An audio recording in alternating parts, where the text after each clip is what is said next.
saya Arif Wahyu di sini akan membawakan tentang pengertian teknologi. Jadi sekarang ini kehidupan manusia tidak lepas dari kemajuan teknologi. Mengingat zaman sudah berkembang pesat, keberadaan teknologi telah mempengaruhi masyarakat dan lingkungan sekitarnya. Seiring dengan perkembangan zaman, di mana dengan teknologi mampu membantu dalam berbagai hal seperti membantu memperbaiki ekonomi. Yang dimaksud membantu memperbaiki ekonomi itu dimana kita sekarang sudah zamannya apapun dengan menggunakan teknologi, salah satunya handphone. Dengan menggunakan handphone kita bisa menghasilkan cuan seperti dari Yagol, walaupun itu kena scam ya guys. Ya mungkin menurut Kamus Besar Bahasa Indonesia, kata teknologi mengandung arti metode ilmiah untuk mencapai tujuan praktis, ilmu pengetahuan terapan atau keseluruhan sarana untuk menyediakan barang yang diperlukan bagi kelangsungan dan kenyamanan hidup manusia. Jadi intinya semakin pesat perkembangan zaman, semakin pesat juga perkembangan teknologinya. Hapunten bila kalepatan. Hatur nuhun. Assalamualaikum warahmatullahi wabarakatuh. Baik, di sini saya akan menjelaskan tentang pengertian media pembelajaran. Media dalam bahasa Latin berarti medius, yang berarti penengah, perantara atau pengantar. Sedangkan arti secara lebih khususnya media pembelajaran adalah segala alat-alat fotografis ataupun elektronik yang menyusun dan menyimpulkan sebuah materi pembelajaran. Sedangkan secara lebih umum, media adalah alat yang menyampaikan atau perantara pesan-pesan pembelajaran.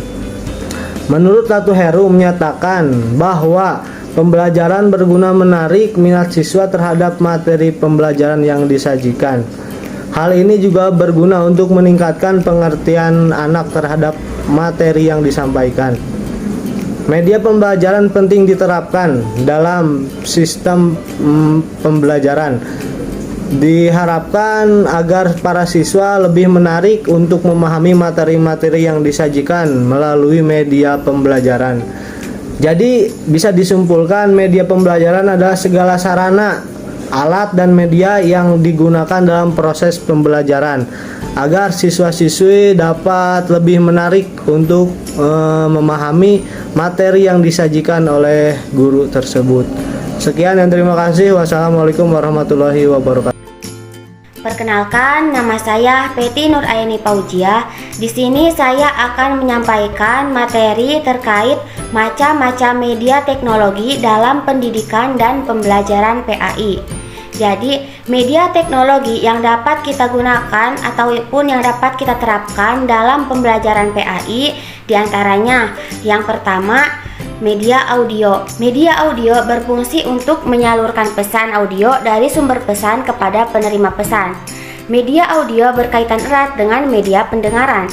Nah, dilihat dari sifat pesan yang diterima, maka media audio dapat menyampaikan pesan verbal, yaitu bahasa lisan ataupun kata-kata, dan juga dapat menyampaikan pesan nonverbal, seperti bunyi-bunyian dan vokalisasi.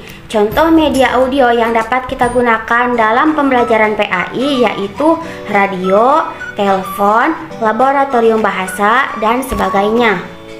Media pembelajaran yang selanjutnya yaitu media visual, di mana media visual itu sendiri adalah media yang hanya mengandalkan indera penglihatan saja. Jenis media pembelajaran visual, penampilan materialnya dengan menggunakan alat proyeksi atau proyektor. Selain itu juga, media visual dapat berfungsi untuk menarik perhatian, memperjelas sajian ide, menggambarkan fakta yang mungkin dapat mudah untuk dicerna dan diingat jika kita sajikan dalam bentuk visual. Media visual dapat dibedakan menjadi dua bagian. Yang pertama, media visual diam, contohnya poster, foto, ilustrasi, dan sebagainya.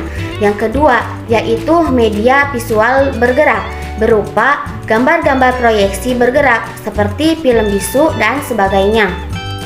Baiklah, saya akan melanjutkan materi yang akan saya sampaikan tentang media audiovisual dan media serbaneka.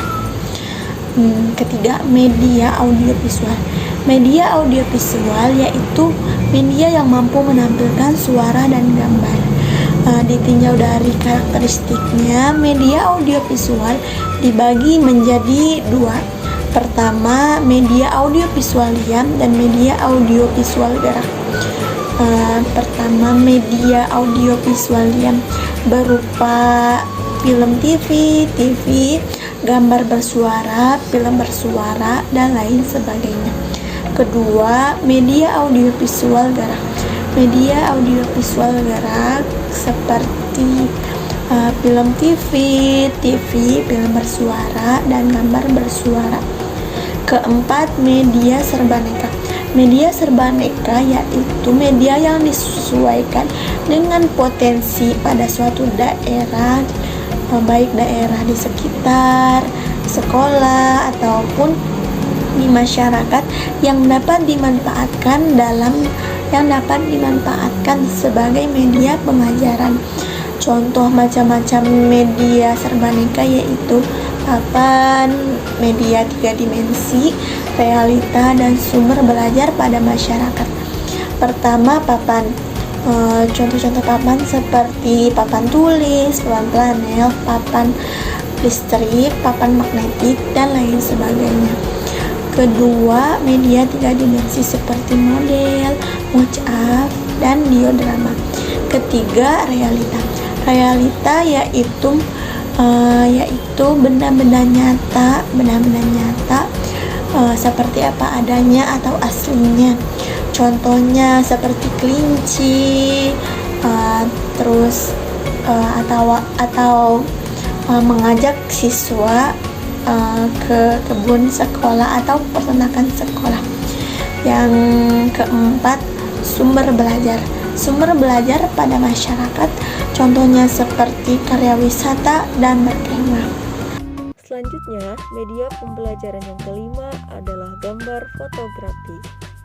Nah, gambar fotografi ini dapat diperoleh dari berbagai sumber, misalnya dari surat kabar, lukisan, kartun, ilustrasi, dan lain sebagainya. Foto yang diperoleh dapat digunakan oleh seorang guru dalam kegiatan belajar mengajar secara efektif dengan tujuan tertentu. Sebelum menggunakan gambar fotografi, ada beberapa hal yang harus diperhatikan oleh seorang guru. Yang pertama, gambar fotografi harus cukup memadai. Yang kedua, gambar-gambar harus memenuhi persyaratan artistik yang bermutu. Yang ketiga, gambar fotografi untuk tujuan pengajaran harus cukup besar dan jelas. Yang keempat, validasi gambar, yaitu apakah gambar itu benar atau tidak. Yang kelima, memikat perhatian anak. Nah, jadi sebelum kita menggunakan gambar fotografi, harus memperhatikan 5 aspek yang tadi. Selanjutnya yaitu media pembelajaran yang keenam adalah peta dan globe. Peta dan globe ini berfungsi untuk menyajikan data-data lokasi seperti keadaan permukaan bumi, daratan, sungai-sungai, gunung, dan tempat-tempat serta arah dan jarak. Ketika seorang guru menggunakan peta dan globe, ada beberapa kelebihannya dalam proses belajar mengajar. Yang pertama, memungkinkan siswa mengerti posisi dari kesatuan politik, penduduk, daerah kepulauan, dan lain-lain.